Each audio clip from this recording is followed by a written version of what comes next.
Yo, what up? Listen, guys, it's another episode where we're doing a live call-in show.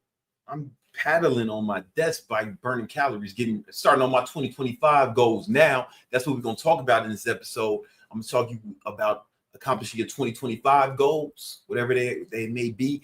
I got some stuff I want to share with you, and we're going to do a call-in show. So there's a link in the description where you can call in. You can join the stream and ask me your questions personally. Let's get started.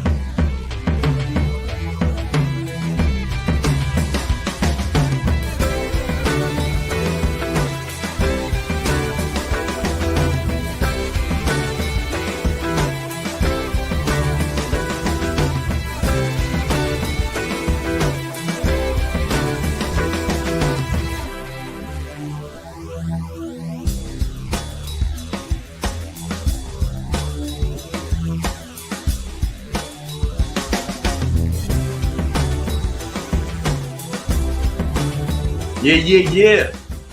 Special call-in show, man, 2025. It's fast approaching. It's almost Christmas.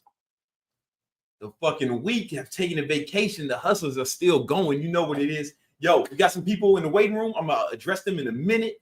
I see Anthony. I see Josh. We're going to get them in 1 second. One thing I want to share with you, if you're really serious about accomplishing your 2025 goals, then one thing you got to have, you got to have a habit tracker, right? Your habits. Oh. Something's going on.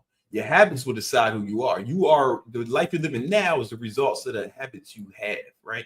So check this out. It's links, it's in the description, right? You can, I'm gonna share the screen with you real quick.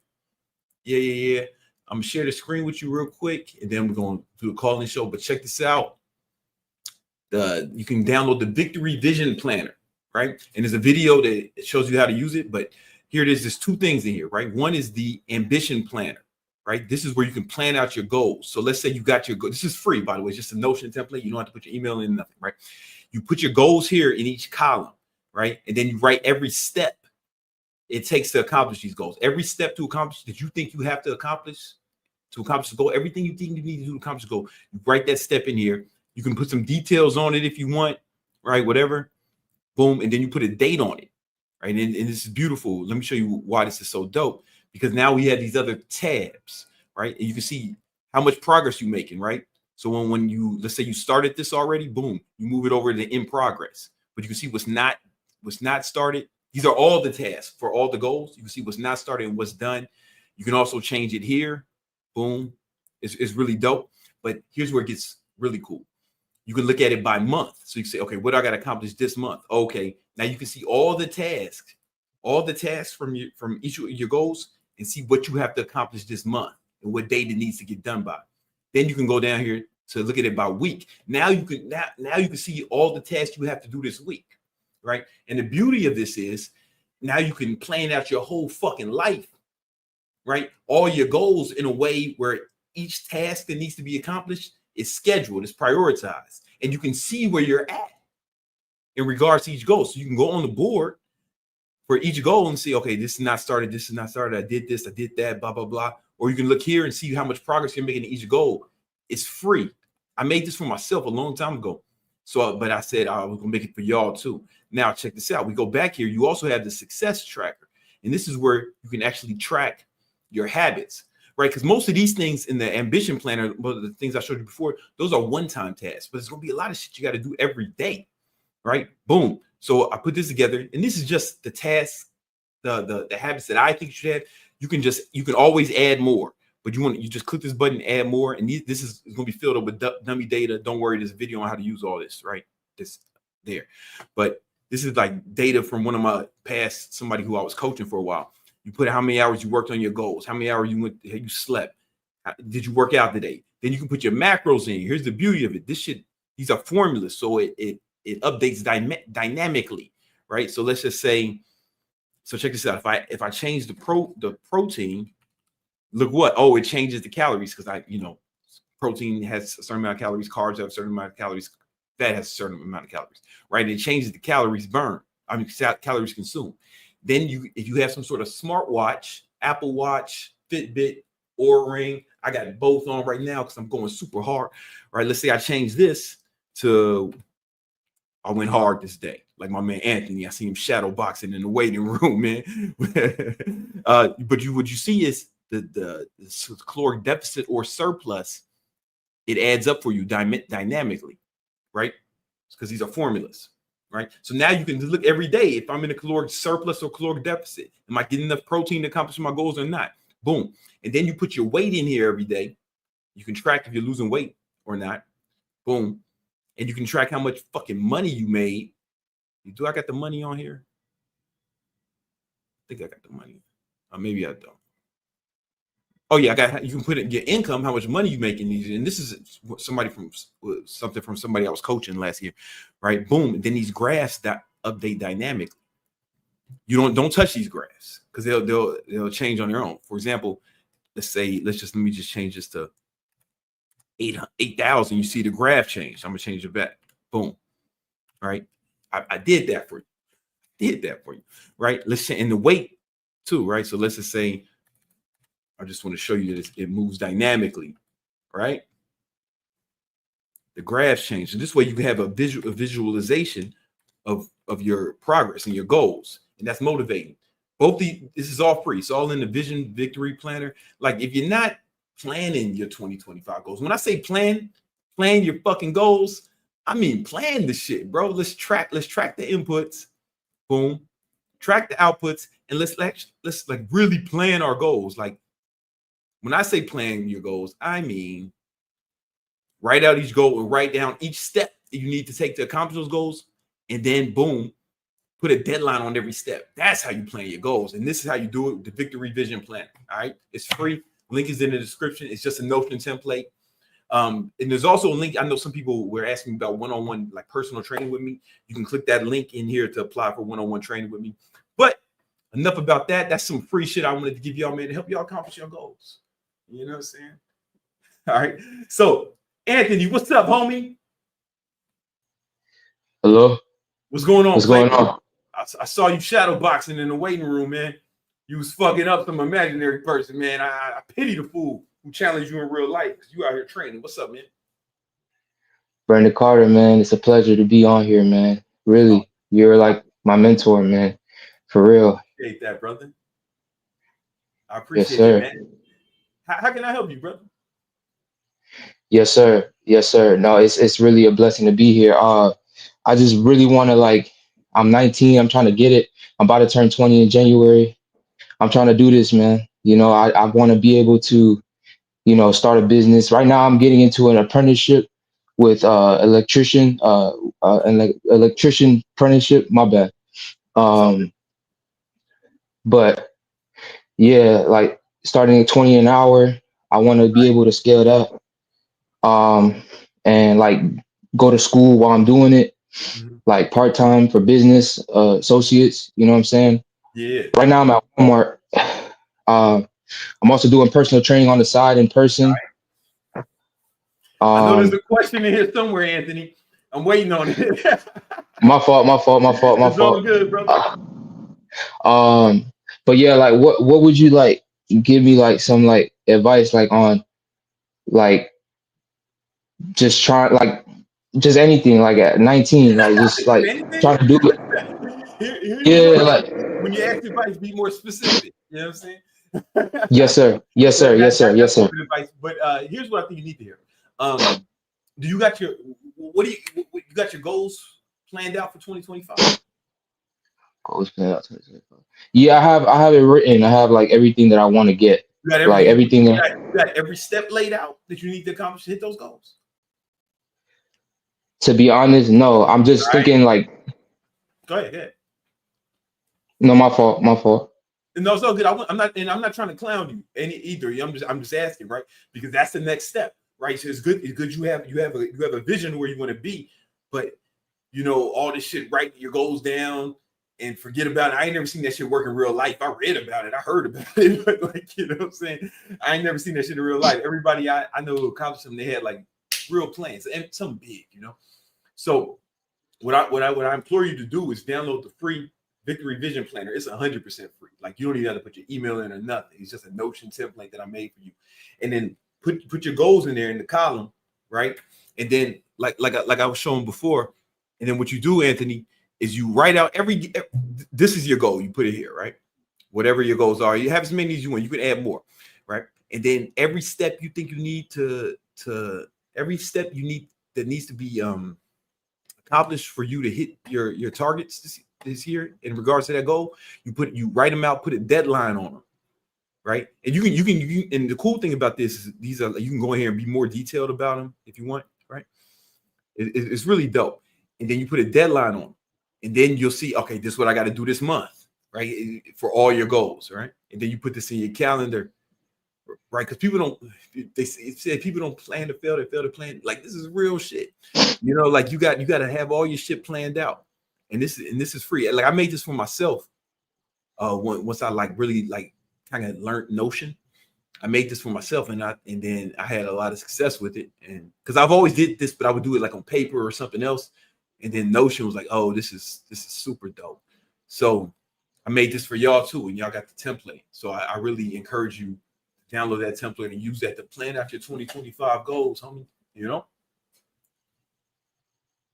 Yes, sir. You know what I'm Yes, saying? sir. Like, how old are you, man? I'm about to turn 20. I'm 20. Oh, that's what's up, man. That's what's up. It's yo, you got your whole life ahead of you, man. I'm excited to see what you accomplish. Thank you, boss, man. I appreciate it, man. All right, for Thank sure, you. man. I'll let you, brother. Unless there was anything else you need help with. To be honest, you got it, man. You covered it. I need a All right, plan. Thank that's you. what's up. All right, homie. I'll let you. Peace. Yo, make sure y'all download that free Victory Vision Planner. You know what I'm saying? It's 100% free. Yo, I want to address some of these super chats. The homies came through. The homie Jern. Should I message businesses to do social media market for him? I mean, I would kind of need more context to answer that question, but because you gave me $5, I'm gonna attempt to answer with the limited information I have. All right, so here's what I would say. If you're gonna do social media marketing for people, like I get these DMs all the time, and then motherfuckers say they can help me build my social media, and I look at their social media, and I'm like, motherfucker, how you gonna help me? You know what I'm saying? Or like motherfuckers try to hit me with video. Somebody today hit me talking about video editing, and they didn't have no videos edited on their page. It's like, how the fuck? Like I see all those messages, but if it looks stupid, I just ignore them, you know? And it's just so when somebody says, and I get these messages too, man, I want to help you with your social media, I can help you grow. And I look at their shit and it's like, yo, man, you can't even help yourself. How you gonna help me? You know what I'm saying? And maybe they do know some shit. Maybe they actually can help me, right? But they haven't marketed themselves in a way that conveys that in a convincing manner, right? You know what I'm saying? A random DM from a motherfucker with 100 followers doesn't give me any evidence that they can actually do it, right? But it's not just for what you're trying to do; it's for everything, right? Like one of the biggest forms of leverage you can have right now is building up your social media following. I'm just telling you, everybody looks at it. There is no, oh, I don't do social medias. You say that shit, and you're under fucking 50, and you tell people, man, I don't do social media. You're weird now. 10 years ago, you could have did that shit, and everybody would be like, yeah, okay, I get it. right? But now you're weird, right? So you want to convey your worth on social media, and you got it's like the biggest leverage you can have, right? Especially if you're trying to do business, because everybody looks at when they're trying to do business with a new company or they're trying to hire somebody or even buy something. They look on social media. They'll check it out. When people they're dating someone, they check them out on social media. You know, it's not like a thing you can afford to take lightly anymore, especially if you want to make money, right? And I'm doing something kind of special like this year. It's going to launch in January, the beginning of January. It's called the Influencer Domination Accelerator, where I'm going to take people by the hand and really help them grow their social media, coach them personally, YouTube, TikTok, Instagram, show them how to like put out content that's compelling, that people enjoy, that will spread. I've helped a lot of people and a lot of brands grow their social media. I have, you know, a million Instagram followers, a million YouTube subscribers. It took a long time for me to get a million YouTube, right? But if I knew what I knew now, I could have got there a lot faster. You know, if I knew when I started what I know now, right? And so we're going to be working with people, and it's going to be super inexpensive, but it's only going to be open for a limited time. That's why you want to click that pinned comment in the chat and join the wait list, join the VIP wait list, because when it comes out, it's going to be super affordable, and you're going to get a lot of value from it, right? But so to answer your question, if you don't have a pop in social media, or at least examples of people that you've helped with social media, then how are you going to convey to them that you've done it, right? Like if you got evidence that you can help them grow their social media, then they'll take it more seriously. Yo, I see Eric in the chat. I'm gonna get you 1 minute. I just gotta holler these super chats right quick, homie. All right. Assets over investments. What up, player? Yo, good afternoon, G. Want to ask you, I have $1,000 right now. How can I use it to make money? Also, do you know any good job finders? Yeah,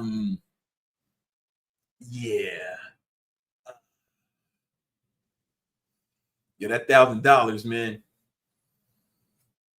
You got to focus on getting your income up, your money up, right? Because that $1,000 is dope that you have 1,000. Because fun fact, the average American has less than $1,000 in the bank account, right? So you beating the average American, right? But it's not enough money to really make any big moves, right? It's not to give you a whole lot of leverage, right? So you really need to be focused on, getting your money up, man. You know what I'm saying? No matter what that is. As far as job finders, I would need to know what kind of skills you have and what you got going on. Oh, you sent another one. Let me check it out, right? All right.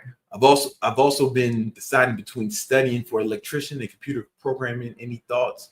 Electrician is, that's steady work, and that's a respectable job for sure. Computer programming. My only reserve about that is, man, AI might be coming for those jobs, man. Like AI might be coming for those computer programming jobs pretty soon, homie. And that's the only thing I'm worried about. So if I had to pick between the two, I'd pick electrician, right? And you can always leverage that into something else, like down the line, your own electrician company or something like that, right? But you need to get your money up and whatever it takes to get that, all right? If you only got $1,000, right? I'm not trying to diss you at all, like you the homie. It's a good start, right? But it's not enough to make any big moves. You feel me? All right. Let's get it in. All right. Oh, somebody says, where's the link? The link is in the description to join. All the links in the description, man. All right. Eric, what's up, homie? Yo, can you hear me? Yeah, I hear you just fine, man. What's good? Awesome. I just want to say thank you for the videos, man. Really appreciate it. Hey, man, I'm glad you found them helpful, homie. Yeah, I came across them like about a year ago. Then good for you. Really, that's what I say when people say, man, I've been watching your videos. I say, congratulations. Anyway, what's up, man? So I have a question regarding business. So right now, my current skills are really music heavy. I know some theory. I play 2 instruments. What I is really you want to. play? I play the clarinet, right. and also play the electric guitar. Electric guitar is really my main. Oh, what kind of guitar you got, man? I got an SG. Word! I got an SG in the other room. And yep, nice. I got this, silver sky, purple, my favorite color. And then I got fucking. My boy gave me this, man. He thought he wanted to play guitar, but then he quit. And it's a custom shop Strat. I know those get expensive. Yeah, man. He said he paid like $6 grand for it and then just gave it to me. Yo, you want to hear something fucking crazy? Back when I was broke, and that was like my dream guitar. Really? Yeah, and it's like it's funny that, and then I forgot about it. And then it's funny that it's just somebody just gave it to me one day. You know? Yeah. Anyway, man. So what was the question again? What we talking about? So I want to eventually start like a guitar coaching business. Nice. I've noticed it's similar kind of towards similar to online training, but I don't know. Let's see. I know you've done some stuff with like courses and coaching and stuff, and I was wondering, I really just need some like actionable steps in order to start this venture. Of course, you come to the right spot. All right. So in fact, I actually just signed up with this dude. I'm about to like take lessons again. Just I want to get better, you know. And like I'm decent. Like if anyone's ever bored and you want to type Brandon Carter acoustic covers, you'll see like I've done that videos of me playing guitar. But I want to get like just better because every time you have a teacher, you get better. So, and then I was just like searching, man. I was searching shit on YouTube, and I found this dude who's playing the kind of guitar I like you know, fucking soulful R&B type shit, right? Well, most of the guitar shit is like motherfucking classic rock and shit, which is cool. You know what I'm saying? It's just not what I want to play, right? And and then I found him on Instagram, and I DM'd him, and it's like I think I'm at. He sent me some times for lessons, but he needs to get his shit together as far as like he can do better, but I can do better too. But anyway, I found him online, man. Yeah, online, and so I say all that to say, social media, man. Especially if you have a coaching business, there's nothing more powerful. There's no leverage. Yeah, I know. I really noticed that when you compared like in-person training to online training, how like even for guitarists, like the guitar teachers, you have to be in person, and then you gotta if they bail on you, then your money's gone. Yeah, and you know, so you can do courses, but what happens is courses is difficult to make money unless you have a huge following. You get what I'm saying? Yeah. But if you do coaching, then you have like recurring money, right? Because of course people are just gonna buy it once, you know. Yeah. Right? So when you're coaching people, like training people, then you get recurring clients, right? Recurring money. So every time you get a new client, you give yourself a raise. Whereas there was another dude whose course I bought, man, and I didn't even go through it yet though. I bought his course, but it's like maybe last year, and never went through. But I found him on YouTube, bro. Found him on YouTube, yeah. And you know, the social media is the way. Like, how good are you at guitar? Honestly, there's work to do. There's always. Would you be impressive to like a novice? A novice, probably. Yeah. Okay. So if you can do like little shit, you know, for example, you know, we can kind of look at this one dude. Yeah. Who the dude said 50-week guitar vibrate. Yo. So we can you know that dude, right? Yeah. So all he does is shorts, man. This is, you know, hold on, man. He's doing the Corey Armstrong method. With Yeah, all the shorts, Yep, exactly. I almost want to find the dude that whose course I bought. Oh, was the course also music related? Or I bought his guitar course. I didn't even go through it, man. But that's the problem with courses, right? Sometimes people don't go through it. Yeah, right? And people don't get the results. So, but if you're coaching someone, they'll get better results because you're basically forcing implementation. Yep. Does that make sense? Yeah. You know, and then if you get better results for them, then you can use them as testimonials, right? And they'll help you get more clients, right? So would you say it really is similar to like online coaching? It's similar, but it's different because with online coaching, personal training, they do it on their own, right? You just give them the plan and you make sure they do it every day. And there's ways you can check it. For example, with my clients, they have I give them the plan, their working plan and that plan on my app, right? And then when they plug it, as they eat and as they train, they're logging in an app, and I can see it in real time. So every day I can be like, "Hey man, what happened today?" Or "Yo, congratulations today," right? But with guitar coaching, you're kind of gonna have to coach them, and you can do it over Zoom. Really? Yeah, I took guitar lessons over Zoom.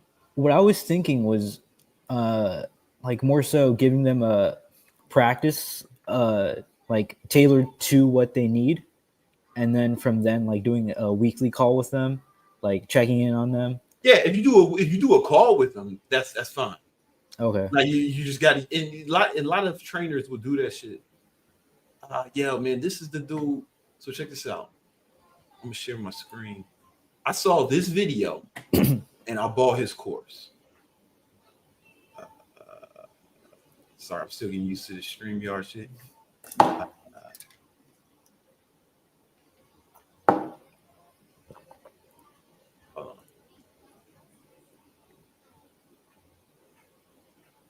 think it's that's the one. Okay.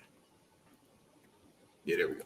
So I saw this dude's video and I bought his course because it was like a good video. It's a good video. Now the other dude, Brandon, he has 52-week guitar player, right? And I see his shit all the time Yeah. on my shorts feed. Yeah. So we he's probably more successful as far as like building his following. So let's just look at some of the shit. Sorry, I don't want to play the video. I just wanted to go to his page. So he has. So here's the thing: what you got to do, you're gonna have to put out like lessons On YouTube, right? Yeah, YouTube's. I mean, you can do it TikTok, Instagram too, right? You know, you got to be teaching people. I would use every platform, right? He has some long form stuff. It seems like he's doing some long form stuff. Let's see how often he's doing it. Yeah, I mean, his bread and butter is probably seems to be his short, because he's pumping this shit out, right? He's pumping, and you could do that, right? He's pumping this shit out, and he's putting out a lot of content, and like people know him, and he grew a big following. Like this is a dude, my boy Corey Armstrong. He did the same thing, just all shorts, and he built like a huge following. Like he has like 300,000 followers from like 0 subscribers from 0 in the fitness niche, and he's got a lot of clients from it too. Yeah. So the beauty of this short form content is you can put it on all the major video platforms, and then what happens is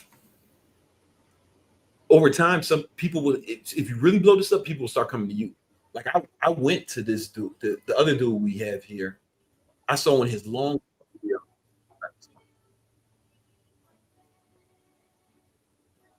Oh, sorry. Whatever. The other dude, I came to him, right? And then the other dude I got coaching from, I went to him. So right, it's really about putting yourself out there on social media in a way where people find you, start following you. Does that make sense? Yeah. But it can definitely happen. And then here's the thing, man. You don't need if you do coaching, you don't need a whole lot of clients. You don't need a huge following to make money, to make a decent amount of money, you know? Yeah. Do you have like any book recommendations on coaching? I've seen some on Amazon, but I've never on seen how to run a coaching business. Yeah, but I don't know if they're any good or not. Book recommendations, but that's the easy part.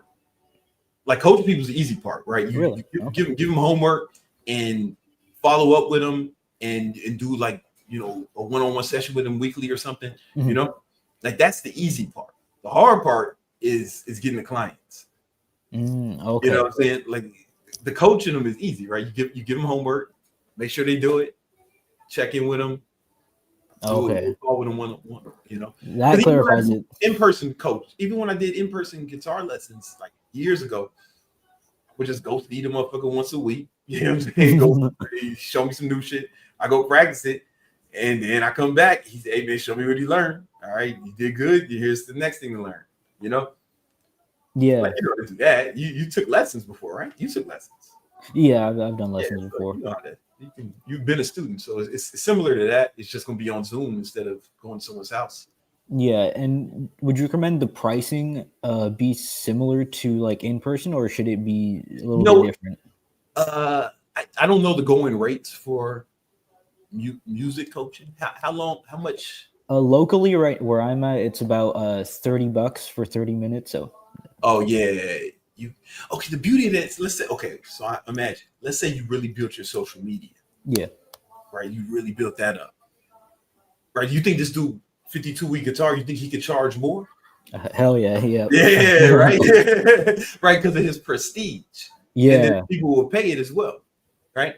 Because he built like a little bit of a little bit of celebrity, Mhm. right?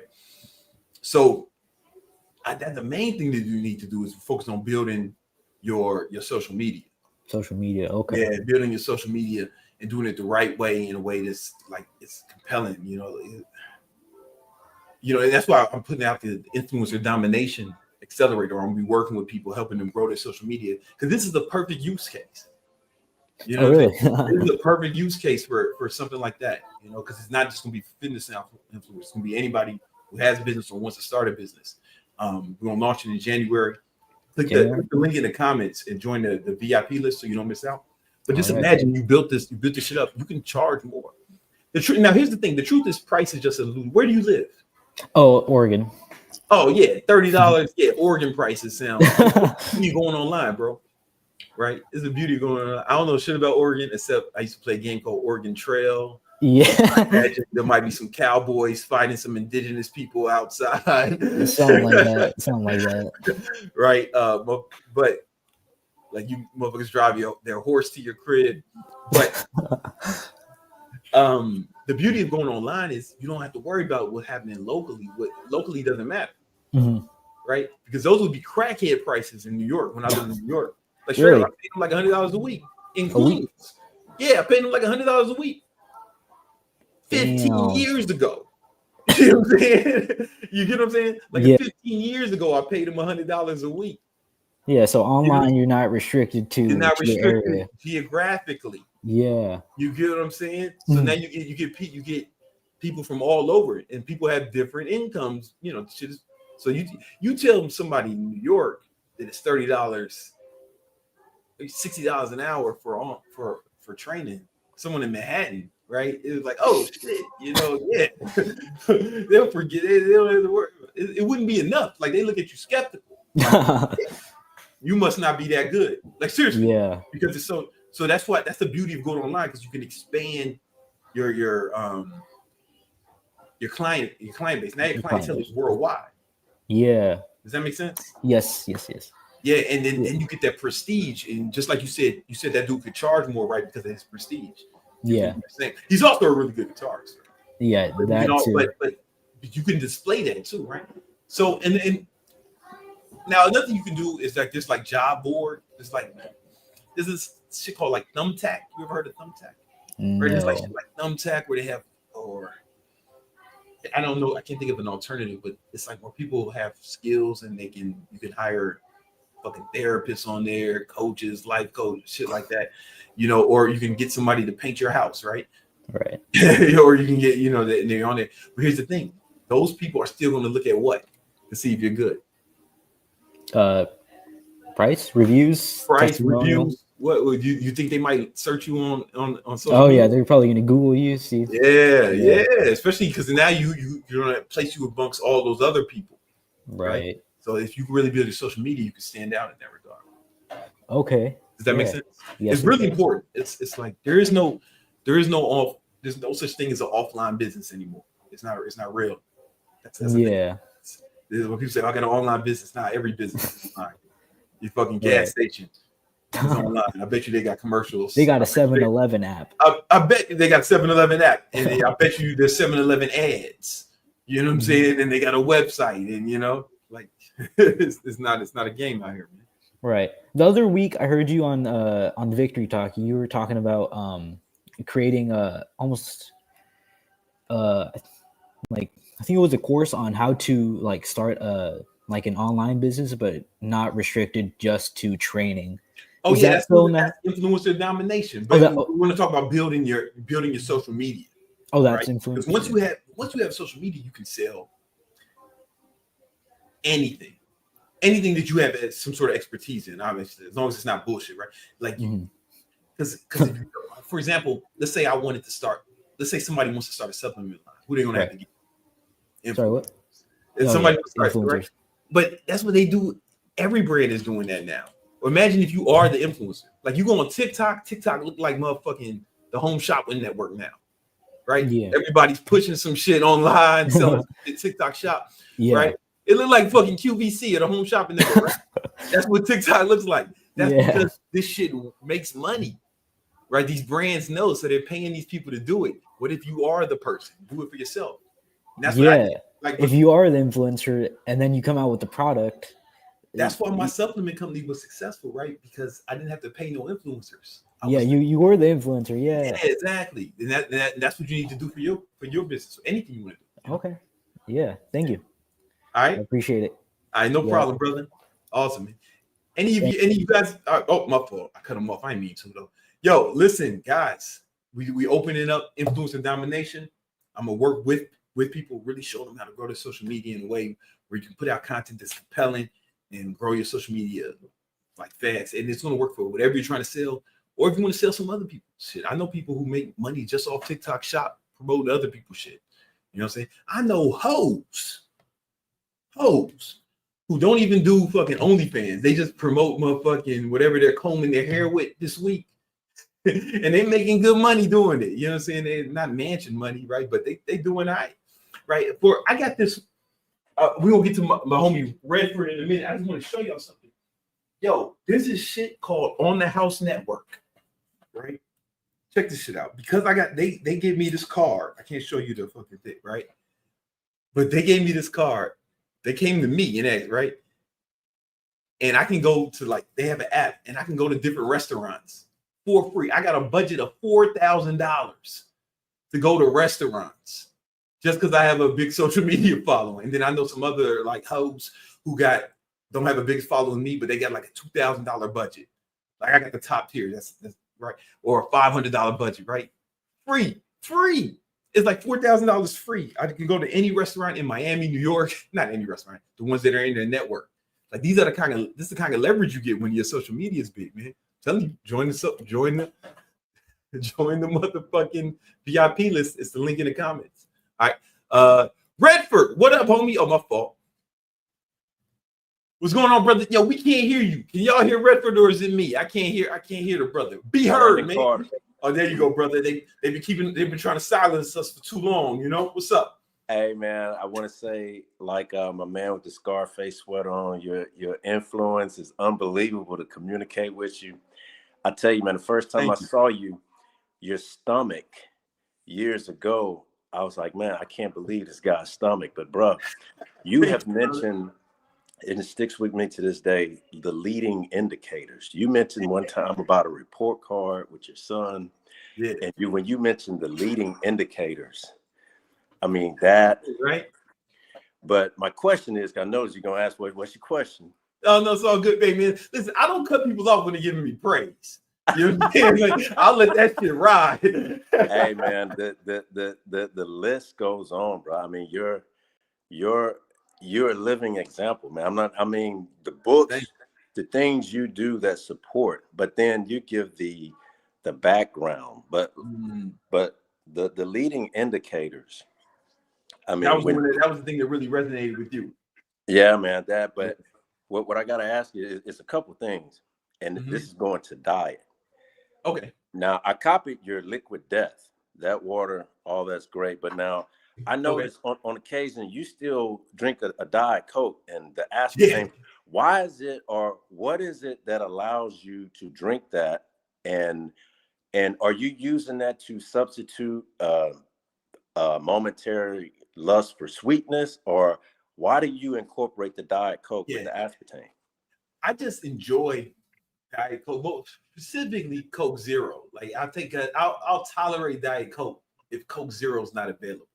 You know, because I just haven't seen enough compelling evidence against aspartame. Like I've seen some, I just haven't seen enough for me to fucking trip about it. Like when I hear people tripping about aspartame, it's really like it's majoring in the minors. Okay. You know what I'm saying? Like it's not the thing that, for especially African American community, our community, right? Okay. Number one cause of death is fucking heart disease, right? You know, or obesity related diseases, and we're disproportionately affected versus other demographics, right? That's what's killing people, right? You know, it's the number one killer. Is more people die of obesity related diseases than cancer, AIDS, and car accidents put together, right? You know what I'm saying? You know, so when I hear people focusing on the aspartame, I'm just like, yeah, but okay. So for you, it's not enough convincing evidence, because one time you pointed out a doctor, you had a screen, you put out this doctor, and you said, I'm gonna let him say it, because if I said, I already know thing.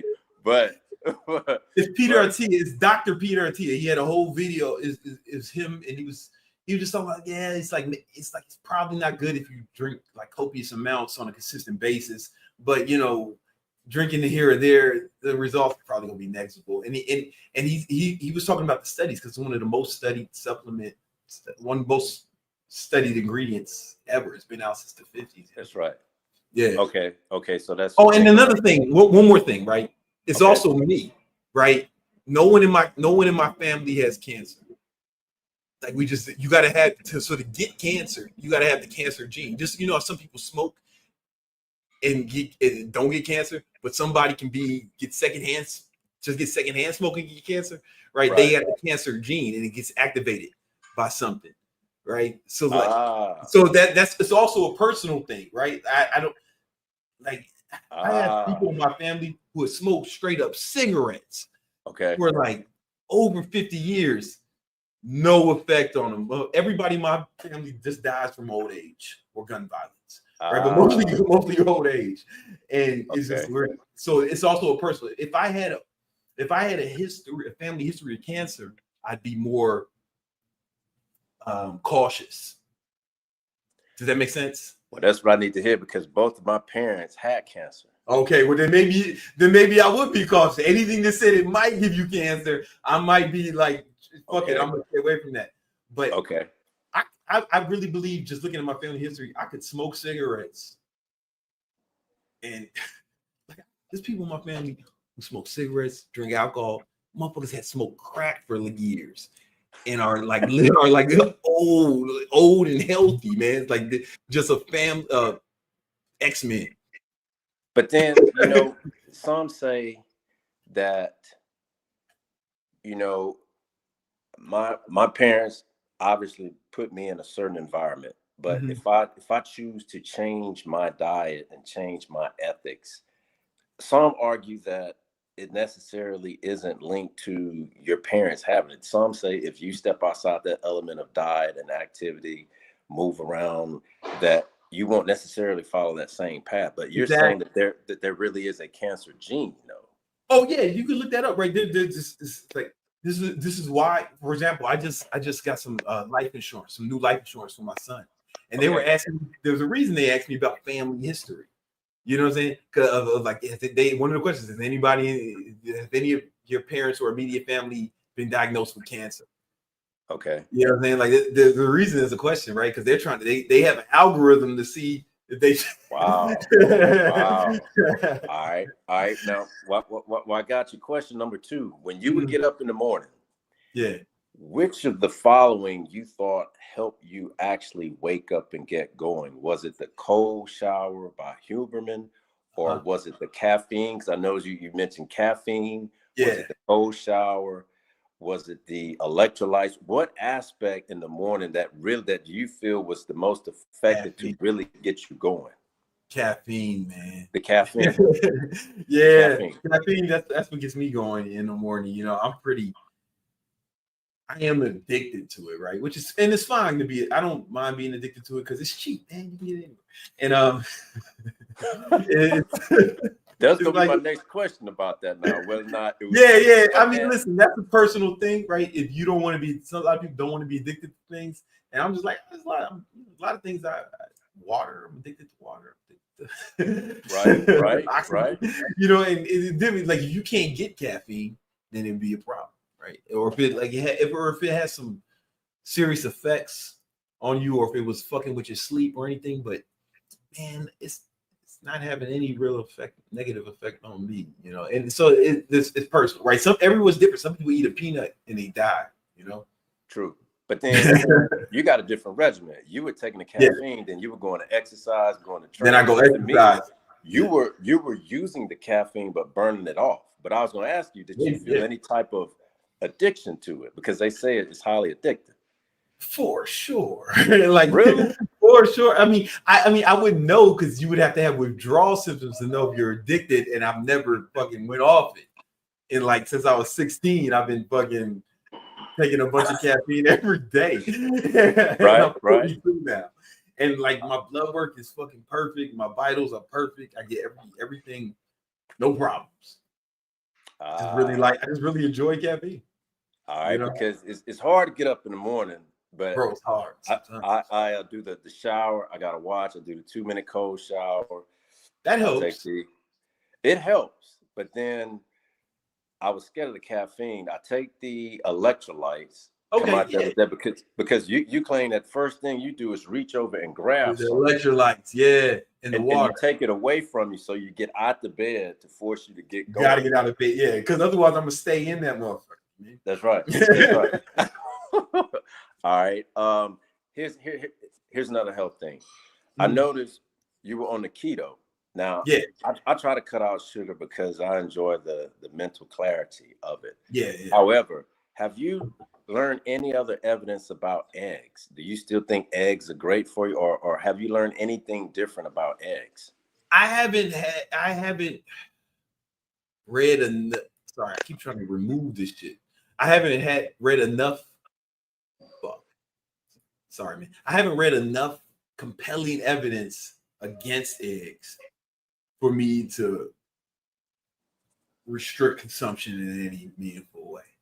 You know, I just haven't read enough. And then also, you know, I eat a lot of eggs. You do?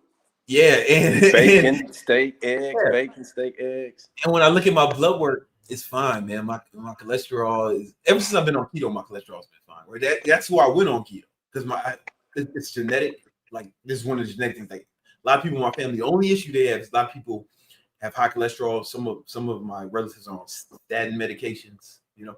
And the doctors wanted to put me on it. I was like, nah, fuck that. And I just went keto. And I read some research that showed that a lot of people cholesterol level stabilizes when they go on keto. Not everybody, but a lot of people. And sorry. And then I hear some clicking. Is that? I don't know what that is. It's fucking with me. Anyway, I'm gonna ignore it. But a lot of people's cholesterol was normalized, right? So I said, let me try this first, and then that was happened. But also, my skin was clear after that. I felt better. And then, you know, the more data I get on it, the more I like it, man. You know, and when they put animals on keto, they live longer, healthier lives. It boosts immune system. I haven't had a cold in like 8 years. Now see, the other thing you did that I copied, I had to travel about 20 minutes to get it done. You were in New York when the COVID was here. Yeah. And you actually took your girlfriend at the time. You did the cryotherapy. Man, people didn't know what the hell cryotherapy. I mean, stuff like that, man. You put people on, but the cryotherapy, you know, it was 2 machines here. It was one machine where your head wasn't in there, but then you can, and they found out that it's best to have your entire body in there. If you can find those machines, that's the best. Yeah. So, but man, I don't want to hold you up because other people want to holler, but man, your influence is game changing, bro. Thank you so much. All these books, bro. You've mentioned Mean Genes, Mindset, Deep Work. I mean, Obstacle is the Way. Yeah. I mean, all those books, man. You found them helpful? Well, all of them, man. I got them. You must have been watching for a long time, because I've mentioned Mean Genes years ago. Bro, that maximum achievement. Yeah, man. But all your information, man, is the next level. The fasting you talked about. I mean, once you do the research and you present it, it's really like you're giving us the blueprint, bro. I mean, I'm trying my best, man, for sure. I mean, But that cryotherapy and that leading indicators, because you use your son report cards. You say, okay, he can have all A's and that's great. But you say you got to look at what people are doing. What you're doing is the indicator of where you're going. Because the results just shows what you did. You know what I'm saying? Just shows what happened. But if you look at the leading indicators, you can find out what's going to happen. You know? That's right. And then one last thing, Brian, I won't hold you. Your bald head. Now, but here's the thing. You wear all black Air Force, and you normally would wear all black jeans. But that was by design because you wanted to simplify. You don't want to waste energy. So your bald head, does that fit the same silhouette of the black Air Force and the black jeans as in one less thing? Initially, when I was 16, well, you got to remember I was in military school when I was 16, right? And they had like a barber on site at the military school because we lived there, and he would always fuck my shit up, man, like have me looking crazy. And then I go home and I'm looking like fucking crazy. He didn't know how to do no fade, right? It was like a, you know. Hey, Carter. Hey, what's going on?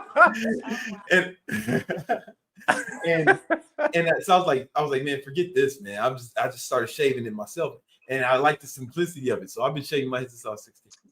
For the simplicity, it was just I didn't want the barber to mess it up initially. The barber in military school, and then like DMX was out that year, and I was like, oh yeah, this is a good person to model.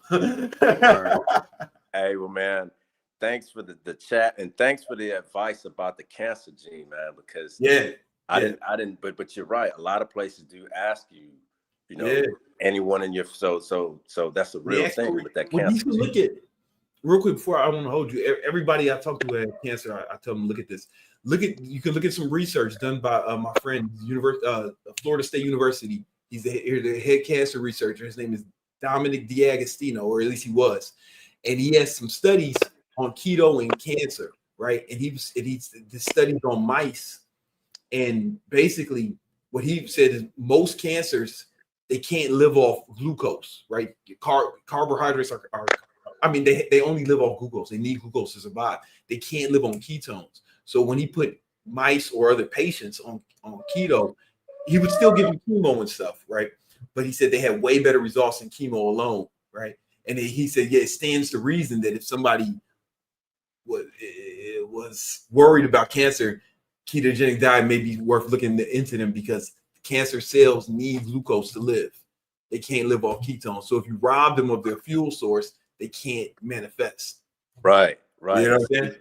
You broke that down a few days ago, that glucose is glucose, the same formula, be it honey, be it watermelon, it's still the same glucose formula. Yeah, so look into the study. Look at Dominic D'Agostino cancer studies. Just Google that. A lot of that shit should come up. Just because if you have a family history, something might be worth looking into. You know what I'm saying? All right, we're hey man, I appreciate it, babe. No problem. Shout out to you, man. Shout out to your wife, man. Good to meet you, both of you. All right. All right, take care, Brandon. All right, brother. Peace. That was a pleasant conversation. All right.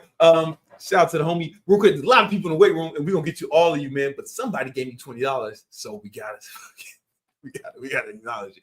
All right, Blaze and Confused review. Yo, Brandon, I have a THC business doing $35K a month on average. Hey man, congratulations. That's fantastic. How can I scale to 100K or 1 mil and be able to do local sales within a few hours?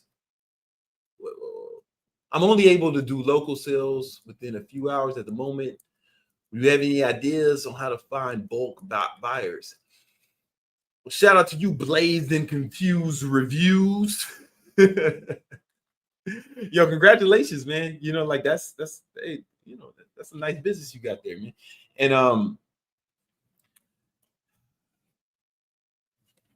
local, I imagine you're probably getting your sales off social media, right?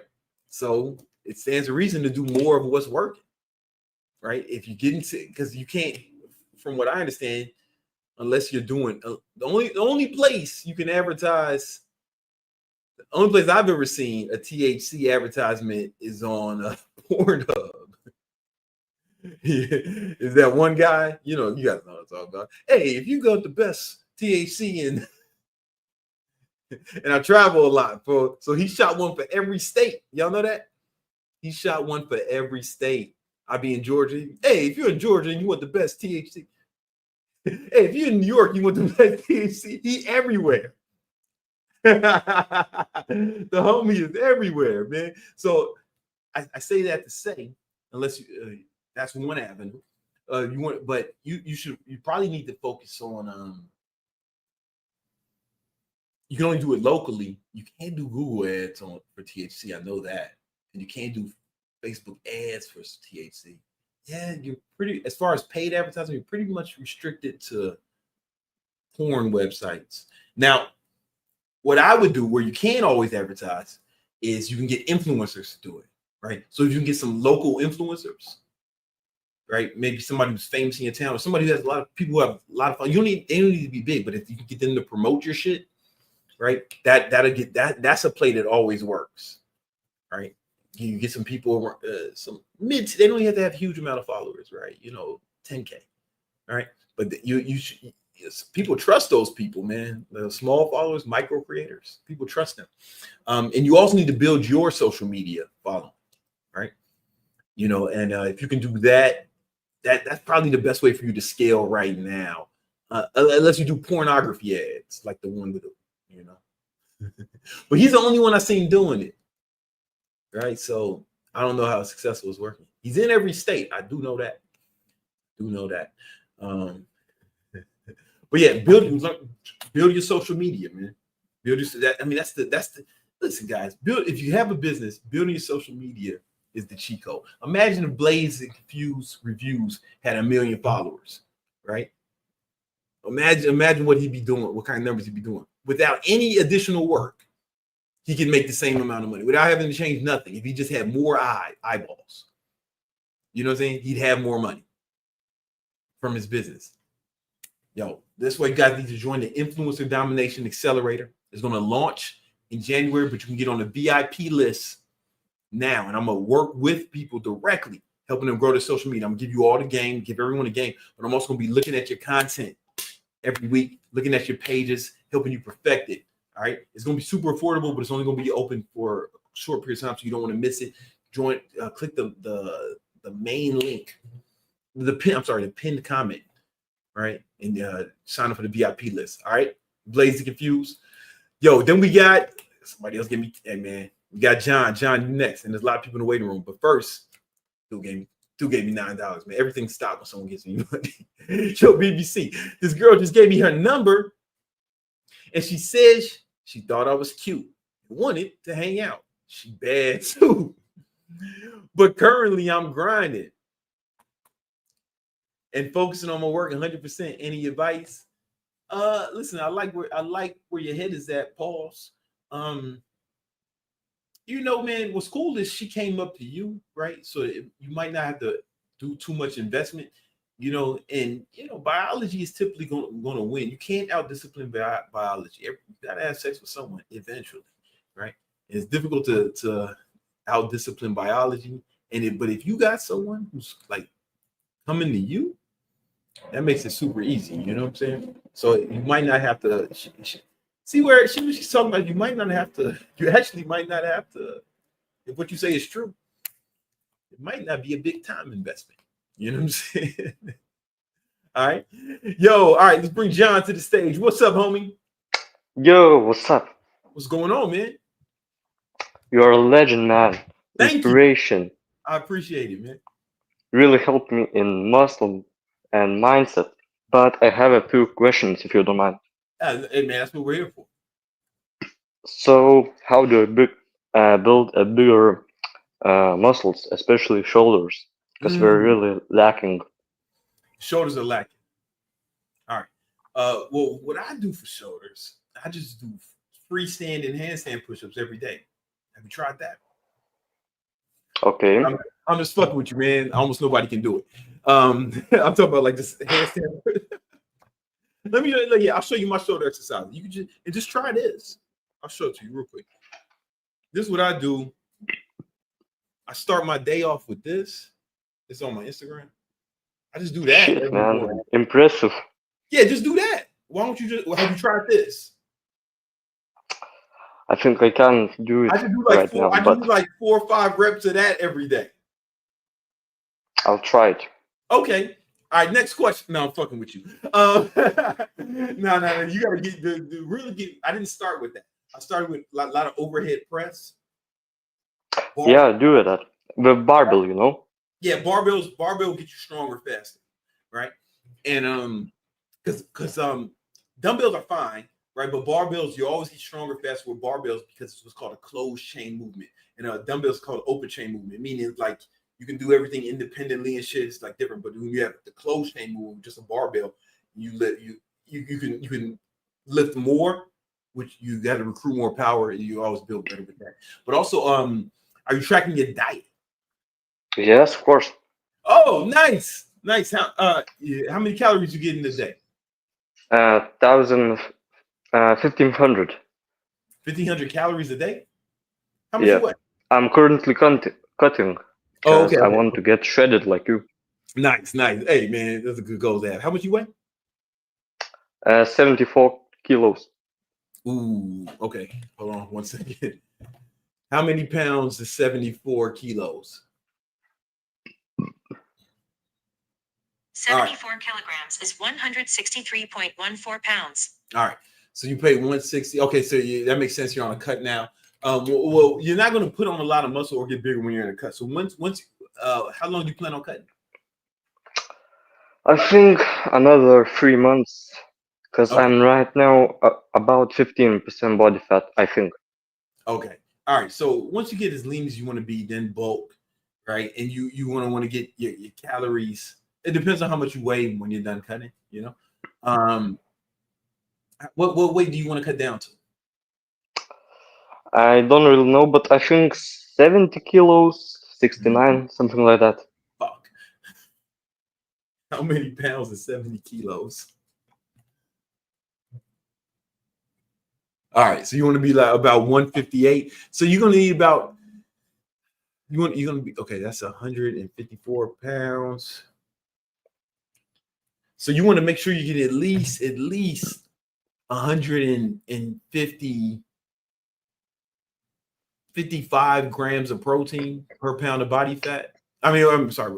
Once you get to that point, you want to get at least 155 grams of protein per day. A lot of people say you see a lot of guys online saying, hey man, you don't need 1 gram per pound of body weight, you can do it with less. But you got to remember, they're basing that on studies, and in those studies were done in controlled environments, right? Mm-hmm. But it doesn't work like that in the real world. So in America, we have this thing called the Food and Drug Administration, which is like, it's basically like the police for food, and they allow nutrition labels to be off 20% in any direction. They can be off. Yeah, so you can think you're getting 10 grams. You can say 10 grams of protein, but it might be fucking 8. It might be 12. We don't know, right? They might blind. They have room for error. So I'd rather you get more protein than you think you need. If you aim for 1, you should definitely get 1 because that will make up for the room for error, right? All right, basically. Also, when you start bulking, I don't fuck around with the bulk, man. I if I was you, I would take your calories. You don't? Up. I mean, no, I didn't mean like that. I meant, my fault. I wasn't clear. I don't. I've actually watched Pitax Wireless, and he said that bulking and cutting is stupid. You should maintain, but yeah, no, I watched another. I like Fit's my guy, right? I know Fit. You know what I'm saying? The guy who wrote the CEO of his like business is somebody who used to work for me. I mentored him for like 15 years, right? The homie Miguel, and I talk to him every week about building Fit's business. And he hits me up. We talk every week about how we can help Fit, man. So Fit's my boy. I think you should take your calories up to 3,000 when it's time to bulk. 3,000? Yeah. Yeah. That's kind of a lot. Yeah, it is. I actually ate that on a bulk previously. I ate about 3,500 calories. How did it work? Did you put on some size? Yeah, man. I bulked up to 84 kilos. Okay, I don't know what I'm not asking Siri. I'm not going to about 25 pounds. Yeah. So somebody was roughly. how long did you do it though? I did it all summer. Okay, so here's the thing. I don't think you should bulk for a long period of time. So what I think you should do, this is what I like people to do. It's to bulk, it's to first get it. I like what you're doing. You're getting as lean as you want to get now, right?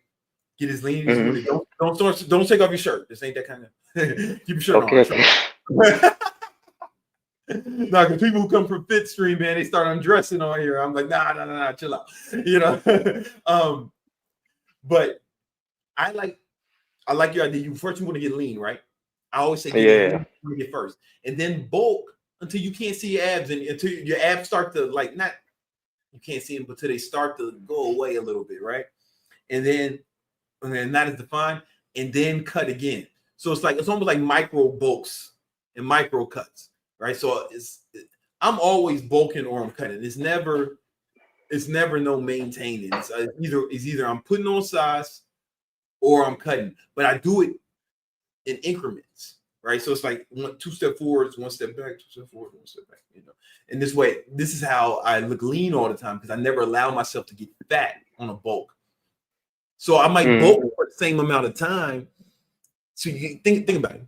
Let's say if I bulk, just simple explanation. Let's say somebody bulks for 6 months and then cuts for 6 months, right? That's fucking arduous ordeal, and they're gonna look like shit for half the year, right?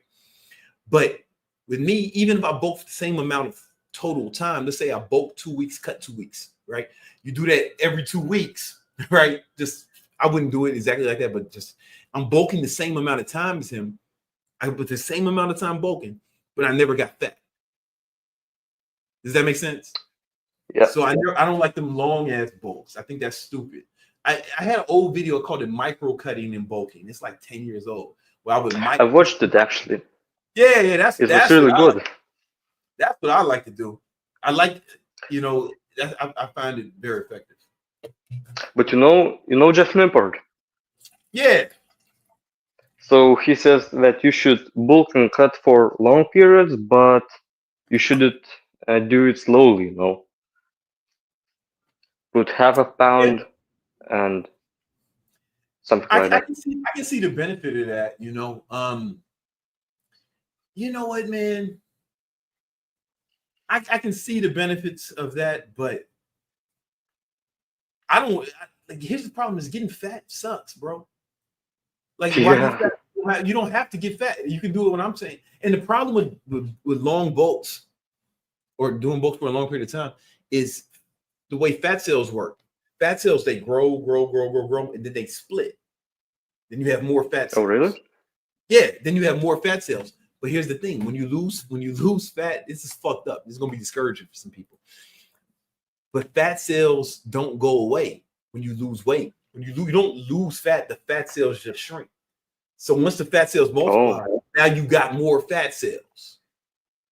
This is why you see people who've been fat, it's easy for them to get fat again because they got more fat cells. You know what I'm saying? Yeah. Luckily, I'm not so fat. No, not so fat. Don't get fat. If you don't get fat, hold on, I'm gonna show you. I mean, they die over years, right? But this is why when people get like liposuction in certain areas, they don't get fat in those areas anymore. Even if they get fat, like when women get like the BBLs, they take fat out here, right, and put it somewhere else, right? Or just people who get here and they'll get fat. You might look at their face and they look like they should be fat, but they got a small waist. You ever seen these chicks? They look like fat, but they got small waist. That's because they had liposuction. They look like somebody took a Coke bottle, like a 2 liter of Coke, and like put a string around it. That's what they look like. It's like more American issue, no? Yeah. Here in Eastern Europe, it's not like prevalent. Oh no, it's not like that. In Eastern Europe, y'all got a whole different. Y'all. I'm actually in Lithuania. You know Lithuania? You're where? Lithuania, Eastern European Baltic country. All right, that's what's up, man. We all over. Yeah, here's medical news today. Your fat cell numbers remains constant throughout your life. They kind of just they don't go away. And there's other here's a Duke University. This fucking nerd. He wrote some shit about it. But yeah, basically, fat cells don't. I'm not sharing it. My screen, my fault. Yeah, basically, just Duke Universities. Basically, yeah, Yeah, I see. fat cells don't go away, man. It's discouraging, right? Can I ask you another question? Sure. So I'm 17, and I'm really been thinking a lot about my career path, what I want to do in the next years, because we are basically considered adults when we are 18, you know. Yeah. So I've been thinking a lot and basically decided to go to business school in Sweden. What do you think Nice. about that? Smart move, man. Smart move. I don't know what it's like in other countries, but in America, 88% of millionaires have college degrees. And on average, people with college degrees make 67% more than people without with only a high school degree, right? And this is on average, right? This obviously outliers, but that's the average. So like it stands to reason that going to college will put the odds in your favors for success. I like it. It's a good idea. Yeah, and I'm thinking to do like online business, you know, Yeah, you can do fitness both. business. Yeah, you can definitely do both. I had a lot of students who came to me while they were in college, and they started their online fitness business. Started training people online while they were in college, and many of them, I can think of a few off the top of my head who like they were making so much they never got real jobs after it. They could have, but they didn't want to. They were just making so much. One of my students, her name was Kelly Nicole Fit. That's her name on Instagram, and she joined my program in her senior year of high school. Senior year of college. I apologize. Her senior year of college, and she didn't want to. She said her goal was to not have to get a job, even though she had like a business degree, right? And she could have got a job, right? She had a degree, but she was making like $20K a month when she graduated from college, and that was 5 years ago. This year she made $1.5 million from her Wow. online. Yeah, so yeah. If you wanted to learn how to grow your online fitness business, in the description, there's 10 Commandments of Online Training. You can download that ebook. I'm gonna download it. Yeah. All right. Can I ask one more question? All right, last one, because I Last one. hard stop at 6:30, and there's a lot of people in here. Okay. So I'm at. So, look, what do you think about monk mode? Should I focus only on grades, school, and this type of shit, or should I also consider dating, something like that? Yeah, monk mode is retarded. I think. I'm sorry, I can't say the R word.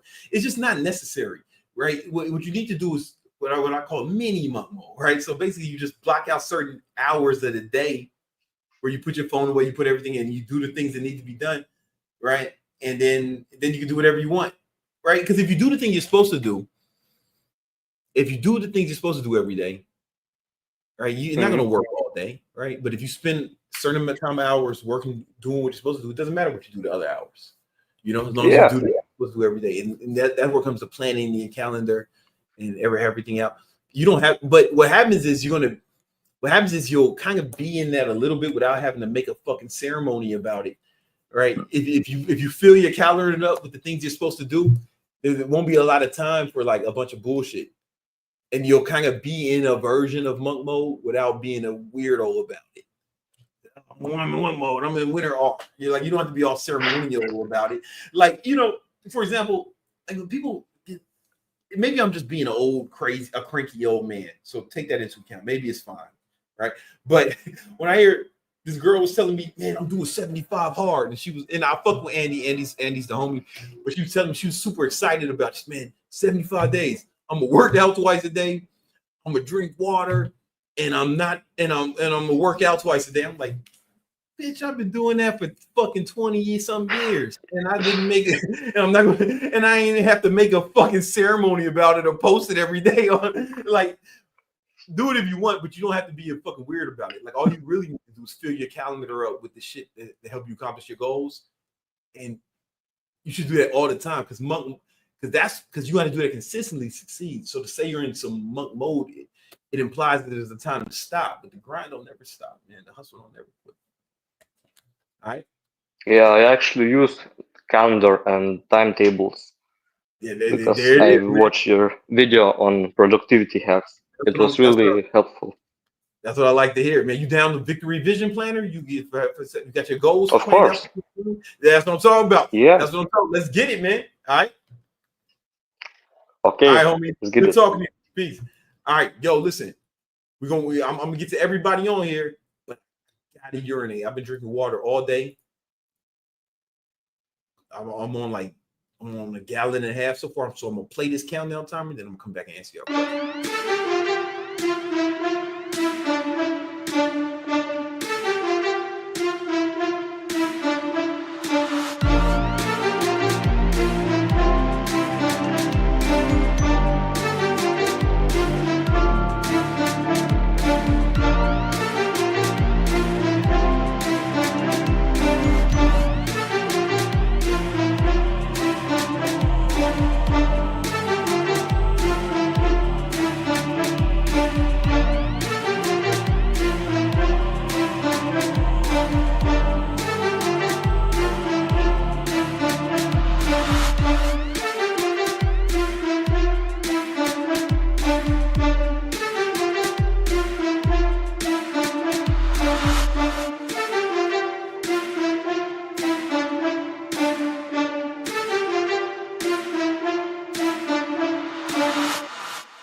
And we're back. All right. I got LP about to come to the stage, but first I gotta holler at Lucha MMA. He gave me $10, so he skipped to the top of the line. Yo, Brandon, when are you gonna drop a short reel on baller blockers? I don't know what you mean, brother. But I'll fucking think about what you mean. It can't work. I think you mean the haters. The haters are everywhere, ain't they, man? The haters, man. They're like Al Qaeda, right? But they're like less organized. And they've been around since the dawn of time, right? They killed Abraham Lincoln, the haters, right? The haters killed Martin Luther King. The haters, right? The haters killed motherfucking Jesus. The first hater. Pontius Pilate was the first hater. That's what it started.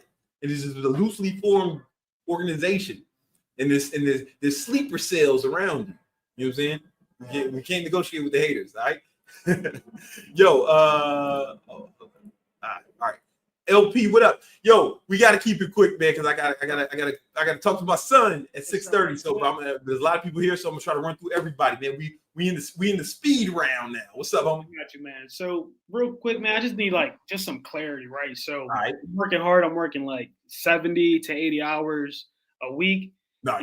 Making pretty good money and stuff like that. And the job I work with, it has pretty good like benefits and stuff. So I'm like getting a lot of index funds retirement too. So my net worth is going up pretty quick. But yeah, like the thing is though, like I feel like I have some untapped potential. Like I want to get back into real estate sales, but I have a wife, one on the way, and a son. So I got people relying on me and stuff. Oh yeah, congratulations, man. Yeah. Yeah. So like basically my question is like just like get some clarity. Like at what point do you just say like risk it all versus like giving up something that's pretty good and consistent, but knowing that deep down inside, like you can really reach for the stars. You feel me? Yeah. I want all the young people, before I answer your question, I want all the young people to hear that, right? When you're young and you don't have people depending on you, you don't have kids and wife and all this stuff, take the risk then. Right. Take the risk then, because my man, he has to be more cautious. I have to be more cautious because I have a son. Like, if it was just me, I'd be like, fuck it, man, let's gamble everything. I'd fucking go broke if I need to put it all on bread, and let's go. And but we can't do that because we fathers, right? So so here's the answer to this. There's two answers. Well, this is what I tell everybody, especially people who got responsibilities, right? It's one, you need to get a 6 months of savings.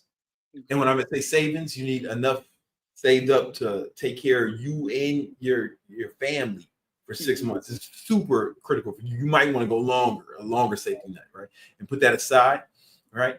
And just put it somewhere in high yield savings or some where, because when you do, if you do step out, right, you want that safety net, right? 6 months is enough time to get back on your feet and start turning shit around, right? Right. And then I would say you're already working a lot. So this is because I've never seen nobody consistently work more than 80 hours a week, right? That's capacity, especially as a father. Like, Yeah. I don't see it, you know. So if you want to do something else, it's like you might want to have that savings before you even start doing something else. But the truth is, you don't want to stop doing what's working until something else is already working. So you have to ease your way into it, like devote a little bit of hours into it.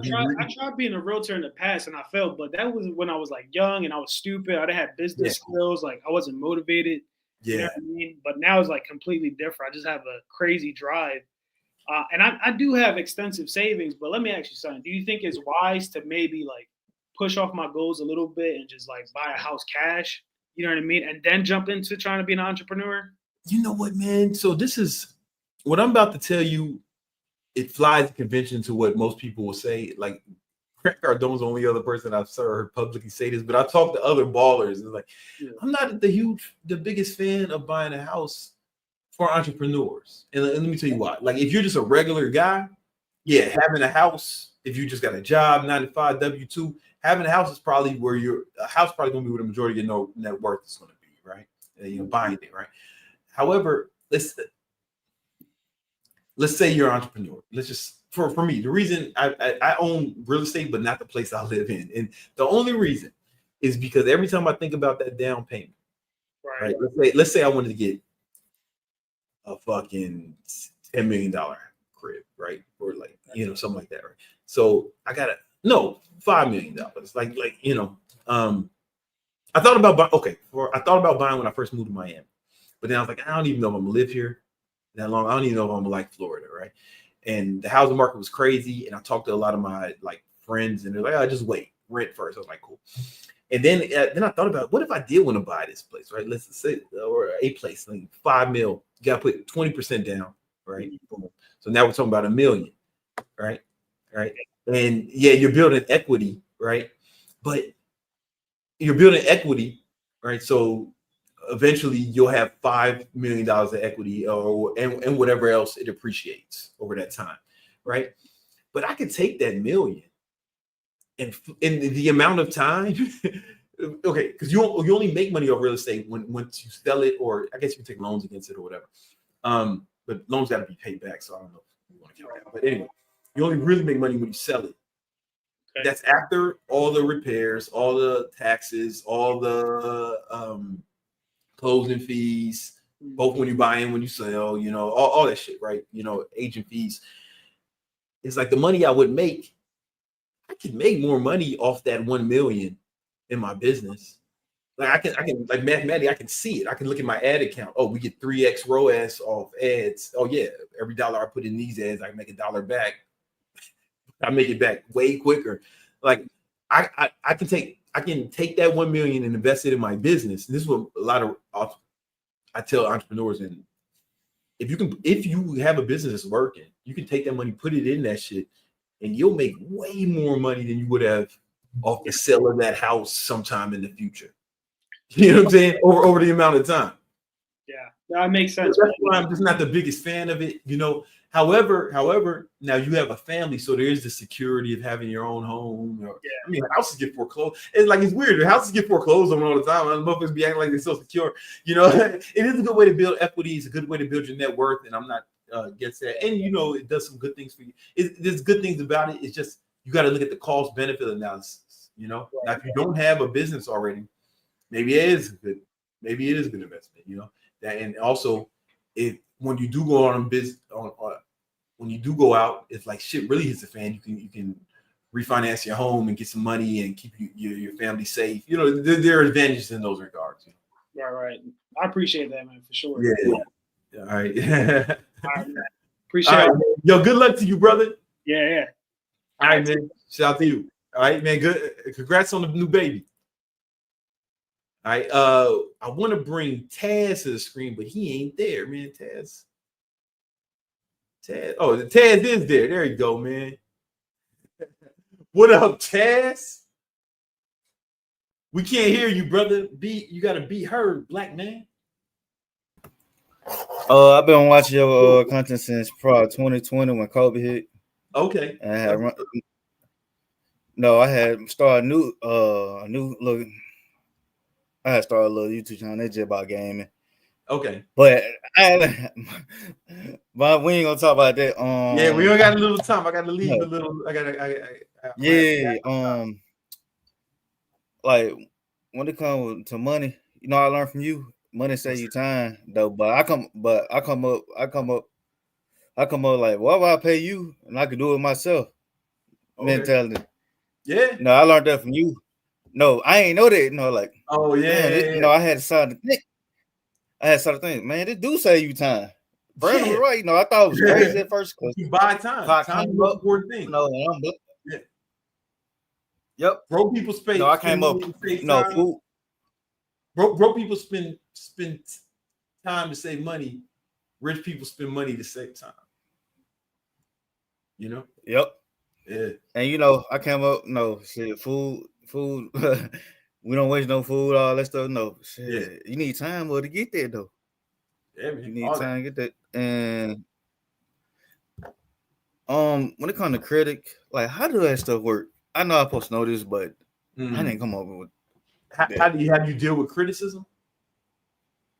Is that what you're saying? No. Oh, you credit. Oh, how does credit work? Yeah. Do you know your credit score? Yeah. What is it? I ain't gonna lie to you. No. Oh, you don't? You said what? I ain't gonna. No, sir. I don't know. Oh, you don't know? All right. Well, that's the first step, brother.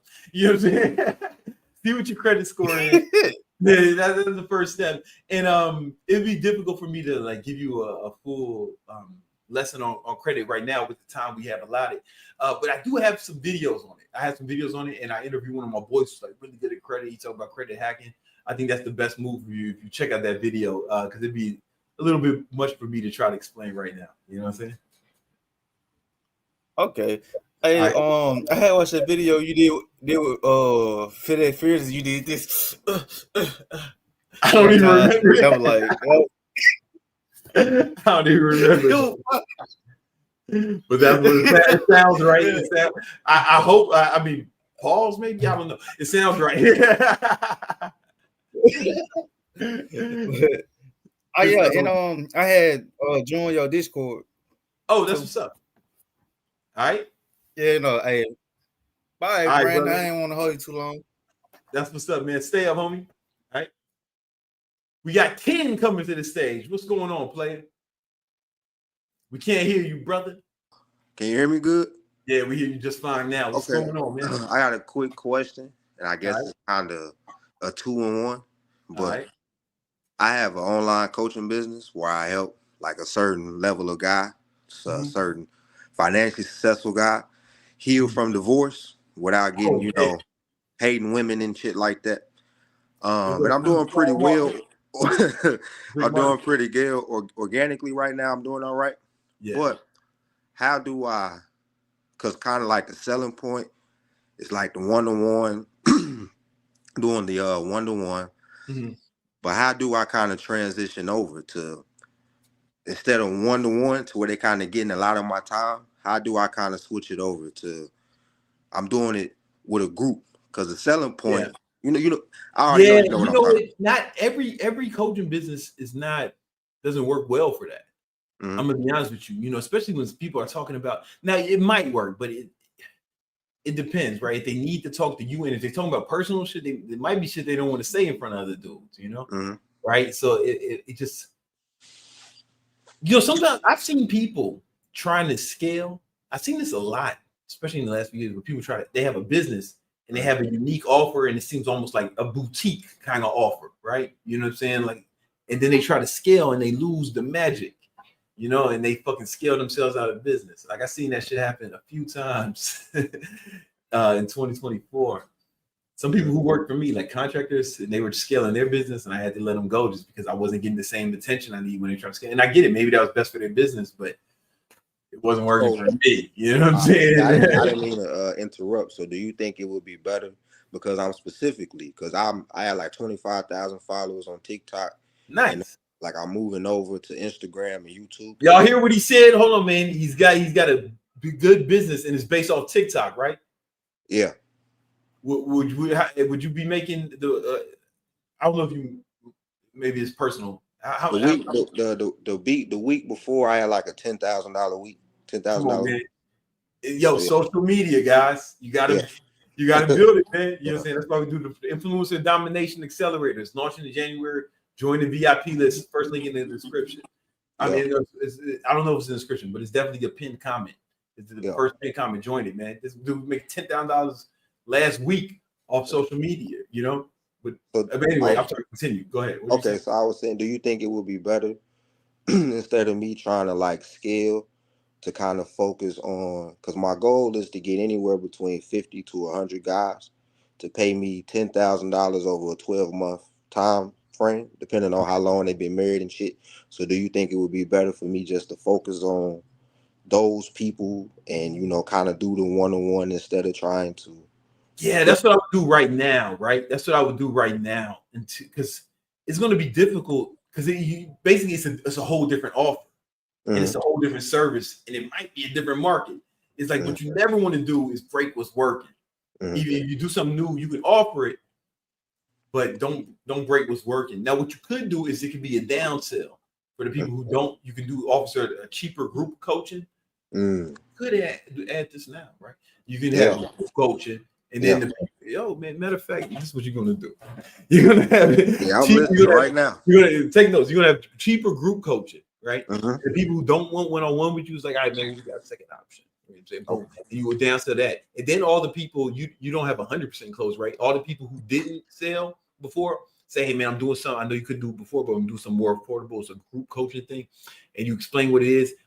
You can start today and offer that to everybody who didn't buy, and I'm sure you get some people who will be fucking excited about that because they wanted to do it. A lot of them wanted to do it, they just probably didn't have the money, right?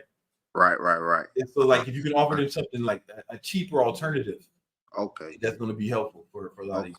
And one more question, because I'm noticing that through my content, I do pretty good with like grabbing attention and stuff like that. Yeah, nice. But I don't always get my avatar that sends me a message that wants some help.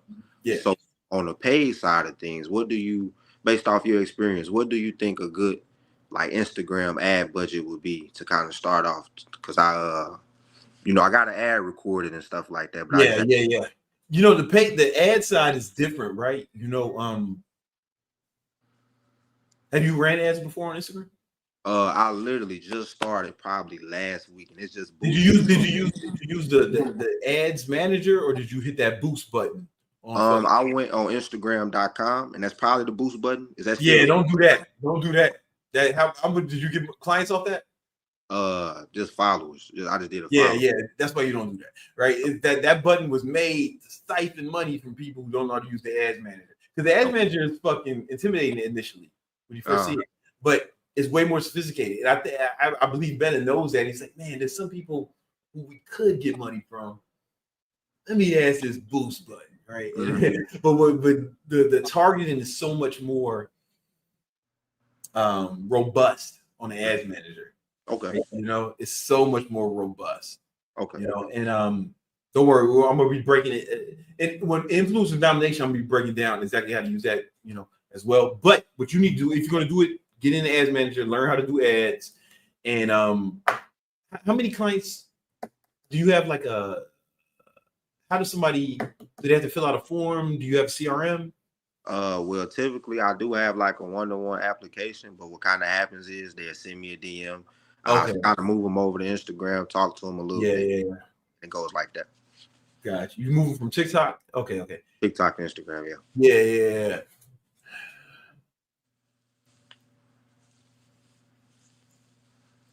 How many Instagram followers you got? Like 300 followers. Okay. Yeah.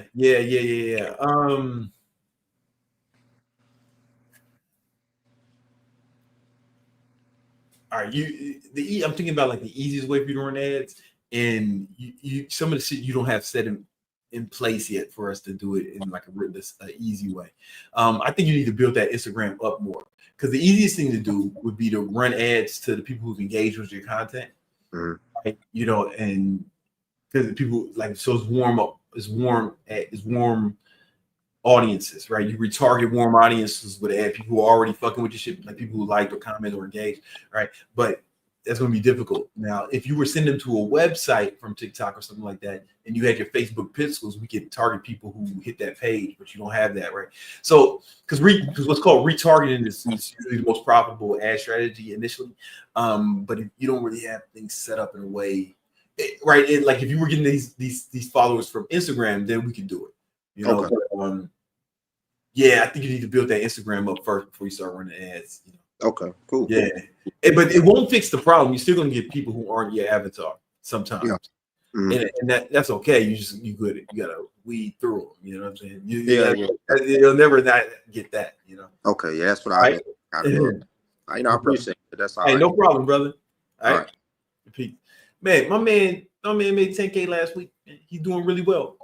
But his business is built off the back of social media. I'm telling you, I'm gonna be working with people top of the year, helping them grow their social media in a way so they can get some of this money, man. No matter what business you got or what business you want to have, you gotta grow your social media, right? And I'm gonna be working with people, taking them by the hand, showing them how to do this.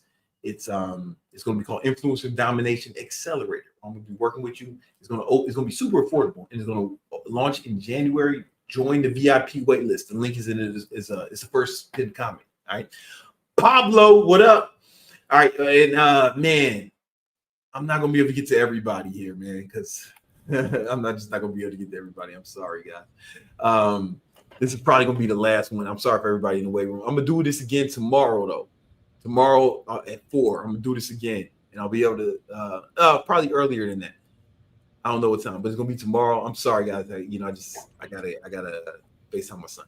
Yo, what up, man? What's going on, Pablo? Hey, what's going on, Brandon? I appreciate your time, man. I'll keep it pretty short. I have a niche kind of business. My business is pet cremation, so we cremate pets, right? The thing with that, of course, is a sensitive type of subject, so advertising and stuff like that is a little.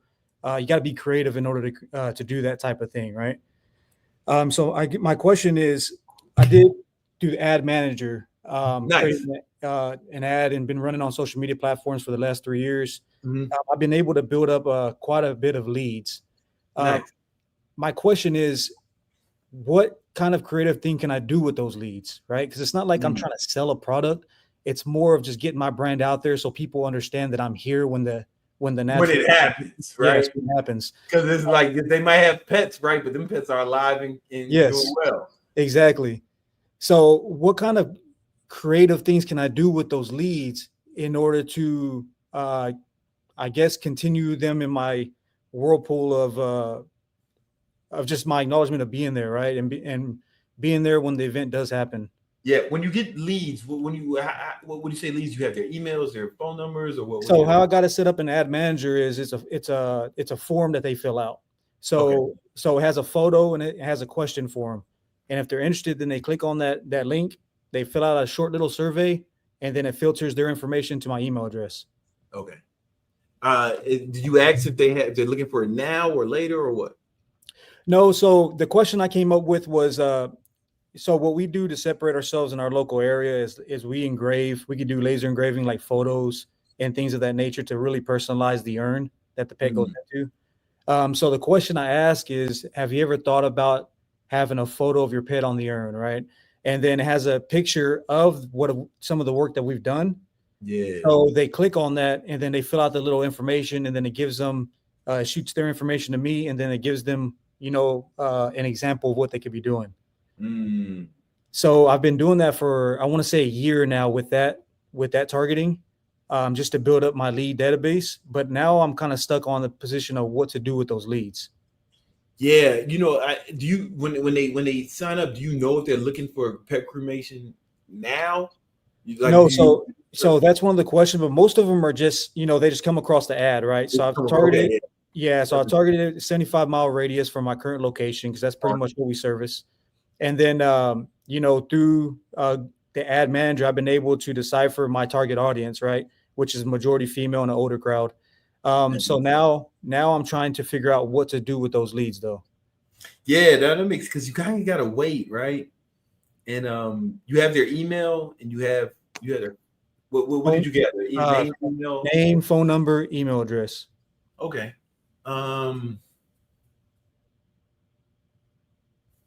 You want to stay in front of them. You want to be the person to call when it happens. You know. Yes. And it's such a sensitive topic. Do you ever get testimonials or anything? But like, I'm not familiar with this. No, definitely. Yeah, I got testimonials. They're on my my website. They're on Google. Yeah. You know, well, so what form of testimonies? Do you get video, or do people write stuff, or what is it? Yeah, it's written. Okay, that's fine. That's fine.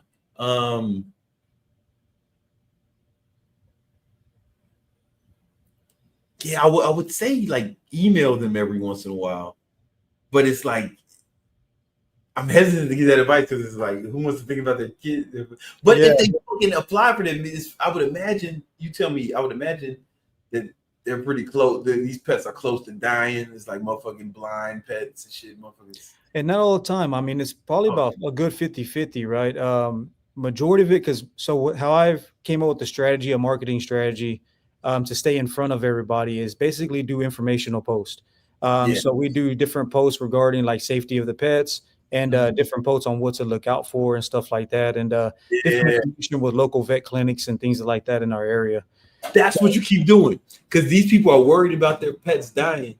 So like if you maybe give them weekly or bi-weekly, whatever case you feel like, email your list, some pet safety stuff, but then also throw in some testimonials at the end, try to find a way to smoothly, in a sensitive way, right? But yes, I love it. That's so smart. Pet safety stuff, because these people are obviously worried about their pets dying. Yeah. Right. If you pet safety stuff, and keep that in front of them. Send them good news, but then give them some testimonials. But you gotta find a smooth transition into that from the. So what I do notice, like the large corporate type entities that work in this business, right? They do a lot of newsletters regarding different information. Maybe, I guess from what you're saying is maybe I should just siphon that newsletter and kind of just filter it through my leads channel. Yeah, it makes a lot of sense. Periodically. Yeah, stay in front of the pet owners, man. Just stay in front of the pet owners so they know, hey, this is the person to go to. Because like when you buy a pet, right? Like, what dogs live like 10, 15 years? Yeah, well, it depends, right? The larger breeds last about 6 to 8 years. Yeah. And then the smaller breeds, they last anywhere up to 15 to 18 years. Yeah, that's what I was thinking. So it's like, if you buy a big dog, right, it's basically like the countdown until, right? So like, it's like everybody knows that, so it's got to be on their mind some, right? But if you can stay in front of them, I think you'll find that help. I think that, whatever way you do, got to make sure you find that you stay in front. And I think that newsletter is a good idea, because they know what's going to happen. They know it's going to happen. That's why I never bought a dog. It's like, man, basically just the countdown. I was like, I'm gonna watch this motherfucker die for 8 years, right? Maybe that's crazy though. Because I had a cat, and I was like, cats live 20 years, or I'm gonna have some good time. I don't have to worry about this yet. Definitely. All right. Well, shit, I'll let you go do what you got to do. I appreciate that information. I'll jump into influencer domination. Let's go. Because I want to do that marketing, understanding how to properly funnel and use that ads manager. That's the main thing. It's gonna be nice, man. I'm definitely gonna cover that as well. All right. Okay. Sounds good. Again, appreciate your time, man. You have a good day and Merry Christmas, brother. Thank you, brother. You too. Listen, guys, I'm sorry for the people in the waiting room, man. We're going to get you next time. I'm going to do this again tomorrow. I'm not exactly sure what time, but I'll know. Yeah, it won't be a secret. All right. But I'll holler at you. Sorry, man. Family.